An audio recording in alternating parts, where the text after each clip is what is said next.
വ്യാഴാഴ്ച രാവിലെ 11:30ഓടെയാണ് തളിപ്പറമ്പ് കുപ്പം മുക്കുന്നിലെ മൊയ്തീൻകുട്ടിയുടെ വീട്ടിൽ തീപിടുത്തമുണ്ടായത്. മൊയ്തീൻകുട്ടിയുടെ ഭാര്യ KP ഷംല ഉൾപ്പെടെ 5 പേരാണ് ഇവിടെ താമസിക്കുന്നത്. വീടിന് സമീപത്ത് ജോലി ചെയ്യുന്ന KSEB കരാർ തൊഴിലാളികളായ ഇതര സംസ്ഥാന തൊഴിലാളികളാണ് മുകളിലത്തെ നിലയിൽ പുക ഉയരുന്നത് കണ്ട് വീട്ടിലേക്കെത്തി തീയണയ്ക്കാനുള്ള ശ്രമം ആരംഭിച്ചത്.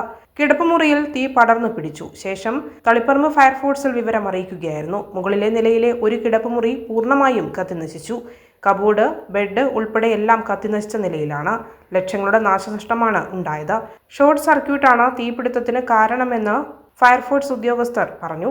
തീപിടുത്തമുണ്ടായ സമയത്ത് വീട്ടുകാർ താഴത്തെ നിലയിലാണ് ഉണ്ടായിരുന്നത്. Assistant station officer K Harinarayanan, grade STO KV Sahadevan, സേനാ അംഗങ്ങളായ PV Girish, Shajil മിന്നാടൻ, Aneesh Palavila, KM Purushothaman, CV Raveendran തുടങ്ങിയവരുടെ നേതൃത്വത്തിലാണ് തീയണച്ചത്. കഴിഞ്ഞ ദിവസം തളിപ്പറമ്പ് നഗരത്തിലെ ഗോഡൌണിനും തീപിടുത്തമുണ്ടായി. വ്യാപാരികളുടെയും നാട്ടുകാരുടെയും സന്ദർഭോചിത ഇടപെടലിൽ തീയണച്ചത് വലിയ ദുരന്തം ഒഴിവാക്കി.